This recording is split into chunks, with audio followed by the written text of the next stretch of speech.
네, 오늘 처음으로 소개해드릴 제품은 클릭스라고 불리는 아이폰 자판 케이스입니다. 아이폰은 원래 케이스의 형태나 디자인이 독특한 게 유독 많은데 이번에는 정말 독보적으로 특이한 제품이 출시된 것 같습니다. 이 케이스는 보시다시피 아날로그 자판이 탑재된 형태인데요. 케이스를 부착하고 내부에 장착되어 있는 커넥터만 아이폰에 꽂으면 바로 사용할 수 있는 구조라고 하네요. 상당히 신박한 제품이네요. 저는 이게 마냥 신기해하고 넘길 제품은 아니라고 생각하는 게 점점 모든 제품들이 디지털화 되어가면서 아날로그로 다시 회귀하려는 모습들이 여기저기서 보이고 있거든요. 이런 휴대폰 액세서리만 하더라도 일반적으로 많이 쓰는 블루투스 이어폰을 끼지 않고 유선 이어폰을 사용하는 트렌드가 젊은 층을 중심으로 빠르게 확산되고 있거든요. 이 제품도 이런 트렌드와 약간 유사성을 보이는 것 같아요. 특히 방금 예시를 든 선 이어폰의 경우엔 불편한 점이 있지만 이 케이스 같은 경우엔 아날로그 자판의 장점이 확실히 있을 수 있다고 생각하거든요. 예를 들면 오타율이 현저히 줄어든다든지 타건감을 느낄 수 있다든지 하는 것들이죠. 근데 나이가 30대 이상이신 분들은 다 이 케이스를 보고 어떤 제품을 떠올리셨을 걸로 예상이 되는데요. 맞습니다. 바로 블랙베리 핸드폰이죠. 워낙 디자인이 유사해서 찾아봤더니 실제로 블랙베리 핸드폰 디자인에 참여한 디자이너가 기획한 케이스라고 하네요. 색상은 노란색과 회색이 있고 가격은 $139, 하나로 약 19만원입니다.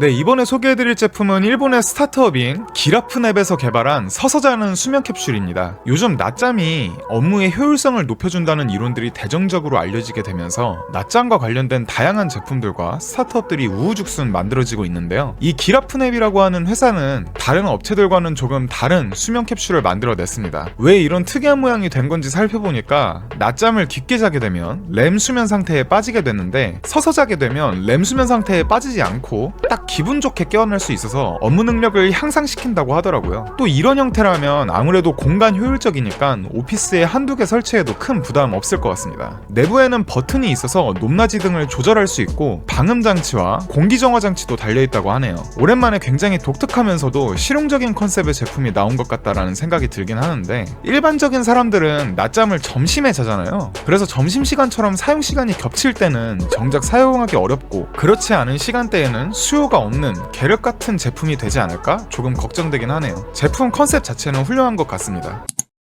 이번에 소개해드릴 건 프로젝터 봉제기 D2입니다. 일반적으로는 봉제를 위해서 소재를 재단할 때는 초크 같은 도구로 미리 선을 그어두고 작업을 하잖아요. 근데 이 제품 같은 경우엔 특이하게도 프로젝터로 미리 자를 패턴을 소재에 투영해서 소재를 고정시키고 재단을 할 수 있는 제품이라고 해요. 게다가 저는 엄청 편리하다고 생각했던 부분이 이 회사에서 제공해주는 플랫폼이 있는데 그 플랫폼에서 원하는 형태의 위상을 선택하면 마치 3D 프린트처럼 자동으로 어떻게 재단해야 하는지 데이터를 받아와서 투영을 해준다고 합니다. 다만 이 기능을 사용하기 위해선 기기값 외에도 한 달에 $10 정도 되는 비용을 지불해야 한다고 하네요. 사실 이 제품을 일반인이 사서 옷을 재단해서 입는 건 좀 비현실적이겠지만 의류업계에 종사하시는 분들이나 패션 디자인을 공부하시는 분들께는 굉장히 많은 비용을 절약하게 해주는 제품이 아닐까 생각해봅니다. 또 이 제품 보면서 생각이 든 게 반드시 재봉이 아니어도 무언가 만드는 활동을 할 때 프로젝터가 유용하게 쓰일 수 있는 분야가 많을 거라고 생각했어요. 아마 이 회사도 이 제품이 셀링이 잘 되면 다른 분야로도 진출할 생각을 하고 있지 않을까 싶네요. 이번에 소개해드릴 제품은 굉장히 재밌는 아이디어의 제품인데요. 바로 드론 우산입니다. 이 제품은 캐나다의 한 유튜버가 개발했다고 하는데요. 산업 디자인 등에 대한 지식이 전무한 상태에서 단순히 아이디어만을 가지고 프로토타입을 제작하는데 성공했다고 합니다. 이 유튜버가 말하기로는 기존의 드론 우산이라는 아이디어를 생각한 사람들이 굉장히 많았대요. 근데 모두 다 실제 제품 개발에는 실패했고 이 유튜버가 그런 실패한 사람들의 제품 디자인을 분석해서 많은 수정을 통해 이런 재밌는 제품을 개발하게 됐다고 합니다. 근데 저는 이거 계속 보면서 든 생각이 만약 이런 제품이 진짜 성능이 좋다면 안 사실 건가요? 만약에 센서가 저를 잘 감지해서 자동으로 제 주변을 따라다니는 기능이 있다고 한다면 저는 무조건 구매할 것 같습니다. 아마 몇 년 안에 킥스타터에서 나타나지 않을까 예상해봅니다. 네, 이번에 소개해드릴 제품은 조금은 씁쓸한 제품인데요. 바로 민간인들을 위한 바디캠인 폰캠입니다. 원래 카메라나 캠코더라는 게 어떤 사물을 찍는 제품이었는데 점점 보안 목적으로 사용하는 추세잖아요. 아마 이 제품은 그 발전의 끝에 있는 제품이 아닐까라는 생각이 들었습니다. 외부 디자인도 그렇지만 컨셉 자체도 굉장히 심플합니다. 이 제품을 윗옷에 착용하면 녹음과 녹화가 동시에 되고 GPS가 부착돼 있어서 실시간으로 위치 추적도 된다고 해요. 제품의 버튼을 누르면 녹음과 녹화가 동시에 되고 버튼을 2번 누르게 되면 주변에 연락처에 저장되어 있는 사람들에게 자동으로 도움 요청이 간다고 하네요. 굉장히 신박한 제품인 것 같습니다. 다만 범죄를 막기 위해서 만들어진 만들어진 제품인데 오히려 몰카 같은 범죄를 저지르는데 도움을 더 많이 줄 것 같아서 앞으로 어떻게 될지 좀 지켜봐야 할 것 같습니다. 이번에 AC퓨처라는 스타트업 회사에서 이동식 주택을 개발했습니다. 사실 외관만 보시면 잘 모를 수도 있겠지만 작동하는 모습을 보면 일반적인 캠핑카와의 차이점을 확실히 알 수 있죠. 캠핑카는 100의 크기라면 100만큼의 공간을 활용할 수 있잖아요. 근데 이 이동식 주택 같은 경우엔 3면으로 확장을 하면서 실내 공간이 넓어지는 구조예요. 그리고 확장을 하게 되면 자연스럽게 천장 면적도 넓어지기 때문에 태양열을 자체적으로 수급하는데도 유리한 구조라고 회사에서 이야기하고 있네요. 또 물 같은 경우에도 공기 중의 수분을 흡수해서 정화한다고 하는데 하루에 총 50리터 정도 정화 가능하다고 하네요. 사실 위식주 모두 해결하기는 살짝 부족한 감이 있기는 한데 그래도 이런 기능이 있다는 것 자체가 메리트는 있어 보입니다. 실제로 확장되었을 때의 공간도 생각보다는 커서 가격만 괜찮게 나온다면 꽤 많은 수요가 있을 것으로 보이네요.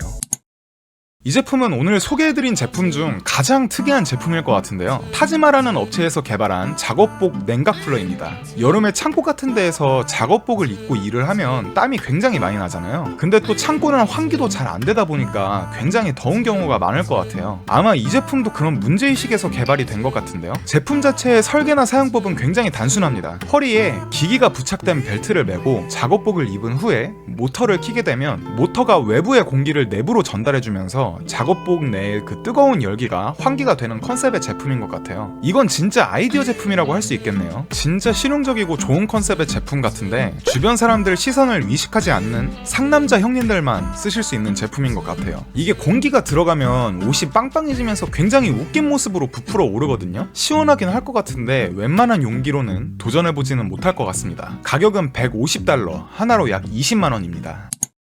이번에 소개해드릴 제품은 스웨덴의 한 산업디자인 학교 학생이 개발한 노숙인을 위한 벤치입니다. 사실 세계적으로 공공벤치를 설계할 때에는 노숙자를 쫓아내기 위한 디자인이 많이 고안되는데 이 학생은 오히려 이런 노숙자들에게 따뜻한 마음을 베풀기를 원했던 것 같네요. 이 제품은 좌우 대칭으로 설계되어 있는 벤치인데요. 가운데에 바가 있어서 양쪽의 벤치를 반대 방향으로 접어서 관짝처럼 덮을 수 있게 만든 것 같아요. 그래서 비가 오거나 눈이 오면 이 벤치를 덮어서 잠시 비를 피할 수 있게끔 디자인 돼 있는 거죠. 저는 이 제품 보면서 벤치나무 틈새로 비가 새지 않을까? 하고 자세히 봤더니 이런 식으로 나무에 약간의 경사가 지게 되어 있어서 물이 중간중간 새는 구조는 아닌 것 같네요. 굉장히 세심한 디자인이긴 한 것 같습니다. 다만 이 제품이 소개된 사이트의 댓글을 보면 다들 비슷한 반응이긴 하더라고요. 굉장히 가슴 따뜻해지는 디자인이지만 실용적이지 못하다라고 지적하면서 벤치가 원래의 용도를 잃게 되고 노숙자의 쉼터가 될 거라고 다들 걱정하고 있네요.